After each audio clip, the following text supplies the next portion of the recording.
ఇప్పుడు ఆంధ్రప్రదేశ్లో ఒకటే టాపిక్, హాట్ టాపిక్. ముంబై నటిని ఒక పారిశ్రామికవేత్త కోసం ఒక అక్రమ కేసులో ఇరికించి ముంబై నుంచి విజయవాడ తీసుకొచ్చి ఆ కుటుంబ సభ్యుల్ని జైలుకు పంపి జైలు నుంచి బయటకు తీసుకొచ్చాక ఒక ప్రభుత్వ గెస్ట్ హౌస్లో చిత్రహింసలకు గురి చేసి ఏకంగా కొంతమంది పోలీస్ అధికారులు ఆవిడ్ని శారీరకంగా వేధించి అత్యాచార యత్నం కూడా చేశారు. మొత్తానికి ఆవిడ్ని ఒప్పించి ఆ పారిశ్రామికవేత్త కేసు నుంచి మొత్తానికి అతనికి ఉపశమనం కలిగించారు. దీనిలో జగన్మోహన్ రెడ్డి గారి ఆదేశాల మేరకు అప్పటి సలహాదారు సజ్జల రామకృష్ణారెడ్డి డైరెక్షన్లో, అలాగే మరొక మాజీ మంత్రి జోగి రమేష్ పర్యవేక్షణలో ఐపీఎస్ అధికారులు అప్పటి విజయవాడ కమిషనర్ కాంతి రాణా తాత, విశాల్ గున్ని, మరికొంతమంది ఏఎస్పీలు అందరూ కలిసి ఆ పారిశ్రామికవేత్తని ఒక రేప్ కేసు నుంచి తప్పించడానికి చేయని అఘాయిత్యం అంటూ లేదు, దిగజారిపోయారు, ఒక మాఫియాలాగా ప్రవర్తించారు. ఇప్పుడు ఇదే హాట్ టాపిక్. ఈ వ్యవహారంలో ఆ ముంబై నటి, ఆవిడ పేరు కాదంబరి జత్వాని, ఆవిడ మీడియా ముందుకు రాబోతూ ఉన్నారా? కూటమి ప్రభుత్వానికి ఫిర్యాదు చేయబోతూ ఉన్నారా? అయితే వాళ్ళు అప్పుడు పెట్టిన భయం ఇంకా ఆవిడని ఇప్పటికీ వెంటాడుతోందా? కూటమి ప్రభుత్వం భరోసా కల్పిస్తే మేము అండగా ఉంటాం, ఒక ఫిర్యాదు ఇవ్వండి, ఏం జరిగిందో మొత్తం చెప్పండి అని ఒక భరోసా కల్పిస్తే ఆవిడ మీడియా ముందుకు రావడానికి, ప్రజల ముందుకు రావడానికి సిద్ధంగా ఉన్నారంటే ఎస్, అవుననే సమాధానమే వస్తుంది. నిజంగానే సినిమాలో చూస్తూ ఉంటాం ఇవన్నీ కూడా మనం.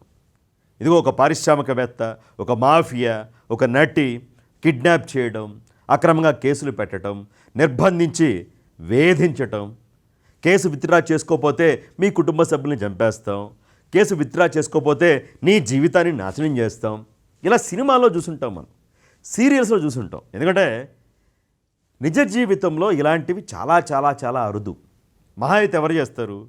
రౌడీ షీటర్లు, మాఫియా డాన్లు, ఇలాంటి వాళ్ళు చేస్తారు. అరే ఇది ఒక ప్రభుత్వమే చేసిందంటే, ఒక ప్రభుత్వంలో పెద్దే చేశాడంటే, అరే ఐపీఎస్ అధికారులే ఇదంతా చేశారంటే నిజంగా సిగ్గుతో తలదించుకోవాలి. ఆవిడ పేరు కూడా ఎందుకు చెప్తున్నానంటే ఒక ధైర్యాన్ని, భరోసాని మీడియా పరంగా కల్పించడానికి, ముందుకొచ్చి నిజాలు బయట ఆవిడ పెట్టడానికి. ఆవిడ ఫోటో కూడా చూడొచ్చు. ఇది వ్యవహారం. నేను ఆల్రెడీ నిన్న వీడియో చేశా మరోనేత్రంలో. సింపుల్గా చెప్పేస్తా. 2023లో మొన్న డిసెంబర్లో జేఎస్డబ్ల్యూ స్టీల్స్, దేశంలోనే ప్రముఖ పారిశ్రామికవేత్త జేఎస్డబ్ల్యూ స్టీల్స్ ఎండి సజ్జన్ జిందాల్, ఈ సజ్జన్ జిందాల్ 2022లో తనపైన అత్యాచారానికి పాల్పడ్డాడు అని చెప్పేసి ఆవిడ ఒక ఫిర్యాదు చేసింది. ఎక్కడ ఈ ఫిర్యాదు ఆధారంగా కోర్టుకు వెళ్లాల్సి వస్తుందో అని చాలా ప్రయత్నాలు చేశారు, సెటిల్మెంట్లు అవి ఇవి. ఎవరైతే విద్యాసాగర్ అనే వైసీపీ నేత కృష్ణా జిల్లాకు సంబంధించి, అతని పేరు కూడా వచ్చింది మొదట. అసలు అతనిదే ఈ మ్యాటర్ అంతా అని కాదు, అతనికి ఈ జిందాల్ గారితో సంబంధాలు ఉన్నాయట. ఈ నటి ఎవరైతే ఉన్నారో కాదంబరి జత్వాని, ఆవిడతో కూడా సన్నిహిత సంబంధాలు ఉన్నాయట. సో కేసు విత్డ్రా చేసుకోవాలి, రేప్ కేసు అని వీళ్ళందరూ కూడా ఆవిడని డిమాండ్ చేశారు, డబ్బాసి కూడా చూపించారు, రకరకాలుగా ప్రయత్నాలు చేశారు. అయినప్పటికీ ఆవిడ వెనక్కి తగ్గలేదు, నేను పోరాటం చేస్తాను అంది.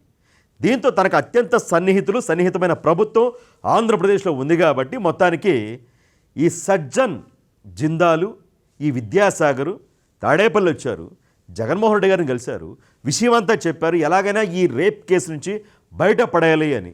అది సజ్జల రామకృష్ణారెడ్డి గారికి, జోగి రమేష్కి అప్పచెప్పారు జగన్మోహన్ రెడ్డి గారు. సో వీళ్ళు ఒక పథకం రచించారు, వ్యూహరచన చేశారు, విశాల్ గున్ని, కాంతిరాణి తాతతో కలిసి.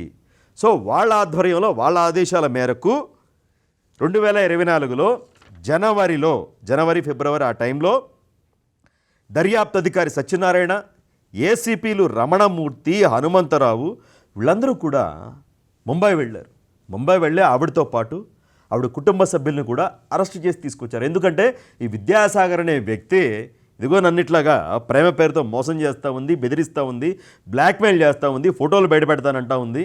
ఒకసారి 40,000 అడిగింది, నేను వేశాను. ఒకసారి 80,000 అడిగింది, నేను వేశాను. ఇంకోసారి 44 లక్షలు అడిగింది. అందుకనే ఫిర్యాదు చేస్తూ ఉన్నానని చెప్పేసి ఒక ఫేక్ కంప్లైంట్ ఇచ్చారు. ఆవిడ ఉన్నత విద్యావంతురాలు, చాలా యాడ్స్లో వాటిల్లో వీటిల్లో నటించింది.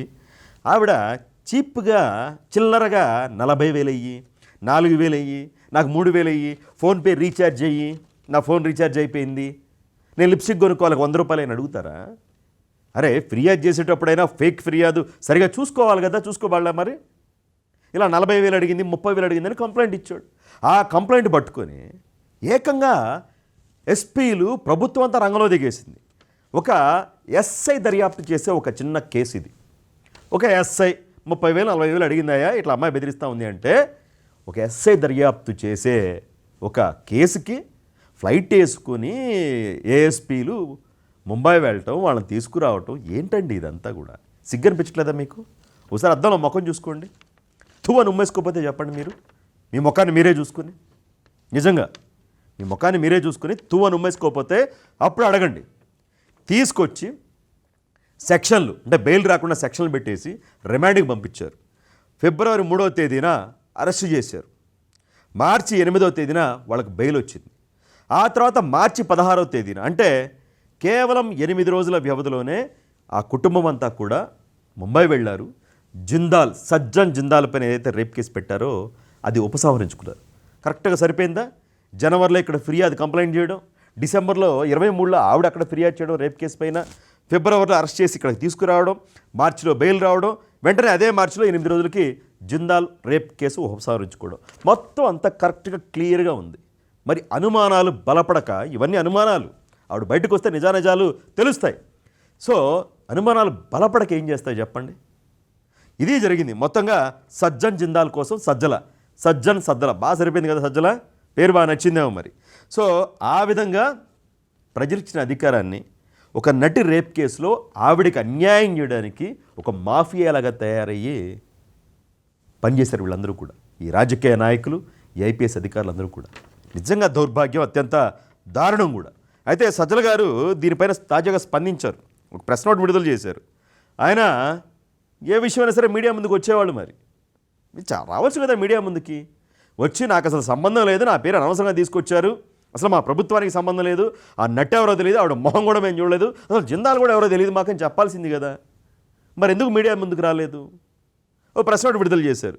ఎందుకు మీడియా ముందుకు రాలేదంటే మీడియా అడిగే ప్రశ్నకు సమాధానం లేదు కాబట్టి, మీడియా అన్ని విషయాలు గుచ్చు అడుగుతుంది కాబట్టి సమాధానం చెప్పలేక, సమాధానం లేక ప్రెస్ నోట్ మాత్రమే విడుదల చేసినట్లు సజ్జల రామకృష్ణారెడ్డి భావిస్తూ ఉన్నారు రాజకీయ విశ్లేషకులు.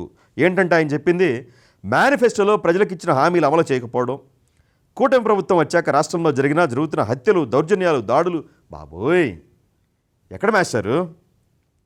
ఆస్తుల విధ్వంసంతో అరాచక పాలన నుంచి ప్రజల దృష్టి మళ్లించడం కోసం కూటమి ప్రభుత్వం కొత్త పన్నాగం మొదలుపెట్టింది. మీ ఆరోపణలు తప్పించుకోవడానికి ఒక ముంబై నటి, జిందాలు, అత్యాచారము, మోసము, ఎస్పీలు, సలహాదారులు, ఇంత పెద్ద కళా స్క్రిప్ట్ ఎవరు అలుగుతారు చెప్పండి? స్క్రిప్ట్లు అలటం, కథలు అలటం మనకు వెనతో పెట్టిన విద్య. ఈ చిన్నదానికి ఇంత పెద్ద స్క్రిప్ట్ కూటమికి ఏమి అవసరం చెప్పండి? ఇక్కడ తెలిసిపోతూ ఉంది. సో వైఎస్ఆర్ కాంగ్రెస్ పార్టీ ప్రతిష్టను దెబ్బతీయడం ఉందా అండి? ప్రతిష్ట ఆడి తీసేశారు కదా, దువ్వాడు తీసేశాడు, అనంతబాబు తీసేశాడు, విజయసాయిరెడ్డి తీసేశాడు, చాలామంది తీసేశారు కదా, ఇంకెక్కడ ఉందండి బాబు ప్రతిష్ట?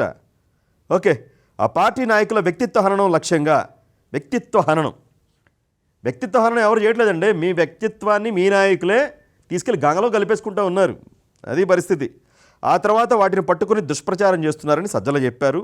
టీడీపీ ఆ పార్టీకి సంబంధించిన సోషల్ మీడియా మరికొందరు చేస్తున్న అసత్య ప్రచారాన్ని ఖండిస్తున్నారని తెలిపారు. ఇదేదో మీడియా ముందుకు వచ్చి సజ్జల గారు చెప్తే, మీడియా వాళ్ళు అడిగే ప్రశ్నలకి సమాధానం చెప్తే బాగుండేది. సో ఏది ఏమైనప్పటికీ ఆవిడపైన అత్యాచార యత్నం కూడా జరిగినట్టు తెలుస్తూ ఉంది. మరి ఘనకార్యాలు సిఐఎస్ఐతోనే అయిపోయిందా, ఇంకెవరైనా ఉన్నారా? అంటే ముంబైలో అంతమంది భయపెట్టినా కూడా కేసు వెనక్కి తీసుకోలేదు ఆవిడ.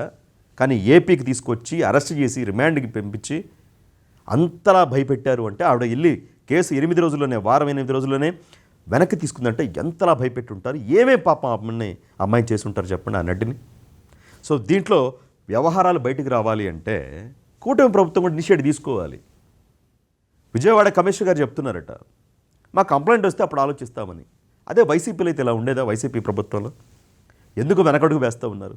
నిజాలను నిగ్గు తేల్చడానికి, ఒక అన్యాయానికి గురైన ఒక మహిళకి న్యాయం చేయడానికి ఎందుకు? సుమోటోగా తీసుకోవచ్చు కదా, సుమోటోగా తీసుకుని విచారణ చేయొచ్చు కదా, ముంబైని టీంకి పంపించవచ్చు కదా, అసలు ఏం జరిగింది, వాస్తవాలు ఏంటి అనేది.